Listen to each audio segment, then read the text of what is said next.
Kalau orangnya Hmm, yang konservatif. hmm. Teng teng teng.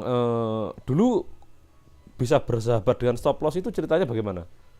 Kecilin lotnya, sudah Oh, tidak ada lagi jalan yang lain. oh gitu. Iya, karena biasanya seorang yang ya saya alami sendiri lah ya, mungkin juga Om juga ngerasain sendiri gitu kan. Heeh, heeh. Tapi selama kita masih merasa bahwa kita sayang dengan posisi gitu kan, Hmm. aduh ini lossnya masih di sayang-sayang gitu kan kayak Hmm. piaraan gitu, nggak akan pernah bisa bersahabat kalau kayak gitu kan. Karena Hmm. kalau ada apa-apa dengan piaraannya kan kita marah dong gitu Heeh, sebagai heeh, heeh. majikan. Melekat, melekat Iya pada melekat di hati melekat. gitu kan. Jadi usahakan sebisa mungkin latihan lah, intinya sih latihan ya. Karena kalau nggak ada latihan nggak akan mungkin bisa. Jadi nggak ada cara cepat misalnya untuk bisa, wah saya bisa tiba-tiba bersahabat besok gitu. Ya nggak Nggak begitu bisa. juga gitu. Heeh. Selalu ada proses perkenalannya dulu gitu kan. Kemudian kita juga harus tahu bahwa si stop loss ini itu sebetulnya apa sih gitu. Apa perannya buat saya, apa benefitnya untuk saya gitu. Dan salah satunya yang bisa membuat saya waktu itu gitu bisa bersahabat dengan stop loss ya lossnya itu saya kecilkan. Hmm. Tapi jadi sehingga pada saat periode lossnya itu terjadi banyak gitu kan, account saya kan nggak habis Heeh, heeh, heeh. dan di total juga secara drawdown misalnya katakanlah masih di bulanan di bawah 10% misalnya, walaupun katakanlah 100 kali salah berturut-turut sekalipun gitu kan, kita mungkin ngerasa jadi orang paling bego sedunia gitu kan. Tapi kalau kita manage loss-nya dengan baik dan benar, kita jadi merasa bahwa oh ternyata kalau saya manage loss-nya berarti kena stop loss 100 kali pun juga saya nggak akan ada masalah gitu loh. Jadi dari situnya kan udah mulai bisa bersahabat dengan stop loss. Kodong dari situ kan saya udah Hmm. bisa tahu bahwa kita nggak akan bangkrut karena stop loss loh gitu kan. Nanti Hmm. dari situ tinggal PR-nya lagi misalnya, oh kalau saya taruh stop lossnya di sini kena atau enggak gitu kan. Nanti jaraknya yang kita atur gitu berdasarkan Hmm. struktur misalnya, Yap. berdasarkan indikator misalnya. Dari situ kita setelah tahu bahwa oh performanya seperti ini baru kita bisa bersahabat dengan itu. Nah, Tapi kalau kita penting itu, nggak penting bisa itu. begitu ya susah. Oh. eh Penting, penting, penting. Karena kakak di trading wis pasti stop loss. Wis pasti Iya udah pasti pasti. kena stop loss yang bener. Terus sama satu lagi yang ini kali ya, kadang-kadang juga kan kalau saya ngerasa banyak yang malu gitu kan mengakui kena stop loss gitu-gitu kan. Heeh, Karena juga kadang-kadang ya maaf-maaf kata gitu heeh. ada di dalam eh, lingkungan yang tidak kondusif lah plus minus. Saya pun juga sempat merasa kayak gitu gitu loh. Jadi seolah-olah kayak kalau kena stop loss itu di malu-maluin gitu. Oh berarti lu nggak bisa trading gitu kan Heeh, dan heeh. lain sebagainya dan lain sebagainya. Dan itu sebetulnya konsis atau mengkomposisikan 90% dari sosial media yang kita punya soal trading sebetulnya orang-orang toksik seperti itu. Dan kita juga dengan kita menyadari bahwa gitu bahwa trader yang berhasil itu hanya 10%-nya atau mungkin Hmm. 15% paling maksimal.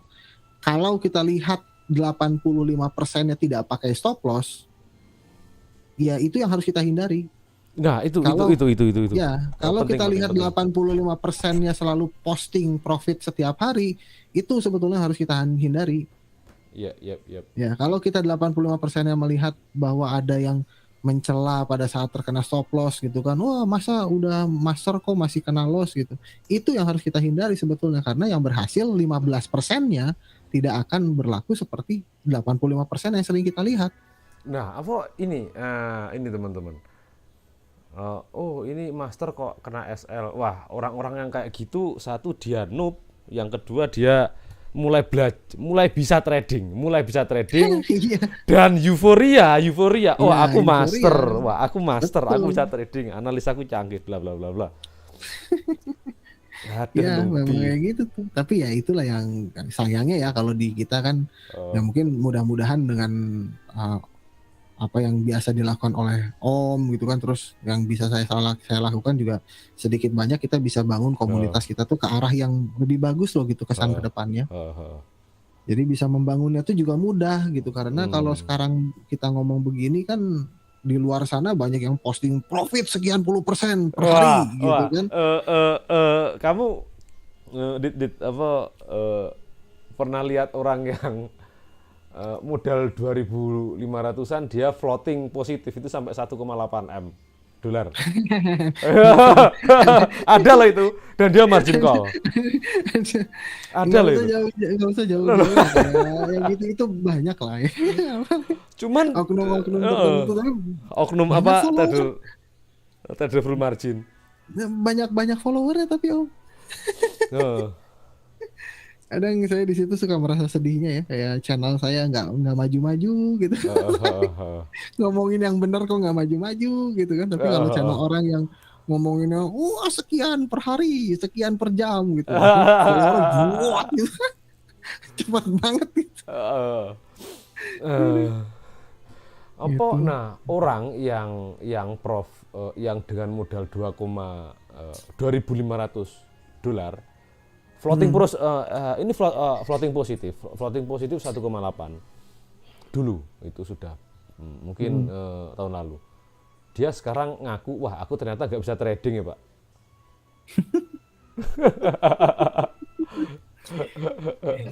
Ya, Ya, lucu lucu lucu. begitulah ya. Apa itu loh yang posting layer kemarin, Hmm. yang tak posting layer kemarin, waduh, Hmm. Hmm. layer Hmm. sell harga naik, layer buy harga turun, Ya, saya aduh, baca itu, layer mumet dah. MC. Ya kayak gitulah. Apa? Ngomong-ngomong om, saya mungkin nggak bisa lama-lama Oh lagi ya nih ya om. ya ya Iya, ya. mungkin kalau ada yang mau ditanya satu pertanyaan terakhir deh, boleh. Ah, Oke, monggo teman-teman, suwun Mbah Mas dikasih sinyal Eurocat. Enggak, ini bukan share Ini screen bukan saya, bukan sinyal ya. bukan sinyal.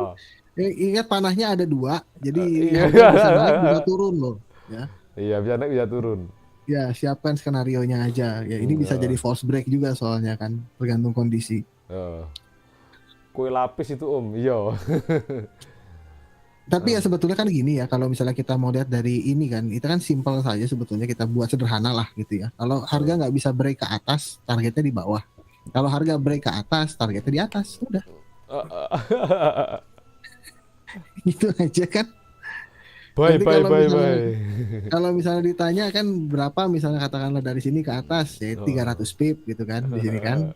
Kalau ke bawah berapa? Ada 380 pip juga gitu kan. Jadi kalau misalnya ada yang ya either way nanti buy atau sell mana yang benar gitu kan. Hmm. Itu ya ada kemungkinan dapat 380 pip gitu kan. Tinggal pertanyaannya mampu nggak tahan sampai 380 pip gitu kan. Gitu.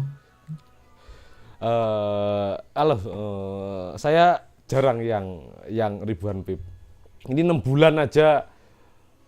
Kalau yang sampai ribuan pip itu yang koleksi. Sebenarnya yang SL ya akeh. Mungkin saya sendiri mungkin sekitar 200-300 banding 1 kalau ribuan pip ya. Jadi dalam 300 posisi itu yang bisa ribuan pip itu mungkin hanya 1 atau 2 posisi. Dan itu pun sudah close parsial, close parsial. Ah, ya ya ya ya. Kalau dari saya sendiri ini enggak tahu Mas Adit. Profit sampai ribuan pip Hmm. kalau saya bukan dari hasil analisa. Itu hanyalah hasil profit yang saya biarkan, enggak saya kasih TP tapi saya kasih SL, saya biarin. Hitung-hitung Oh ya koleksi ya gitu aja. ya koleksi ya ya Jadi tahu, koleksi barang klasik, posisi. Jadi tahu. kan saya punya hobi toh.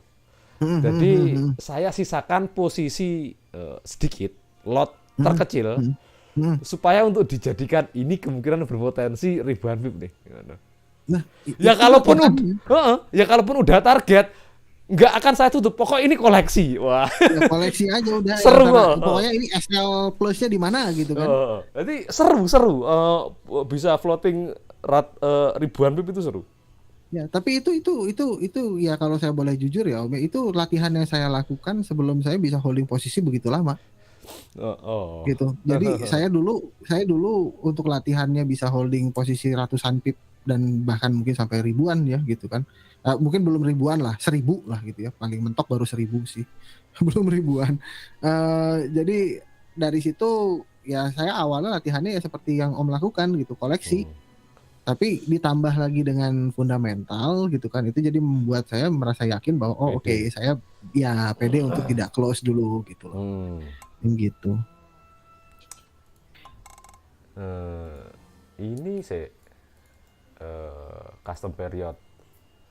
Custom period. Oh no no no. Saya sendiri bulan ini ya, bulan Agustus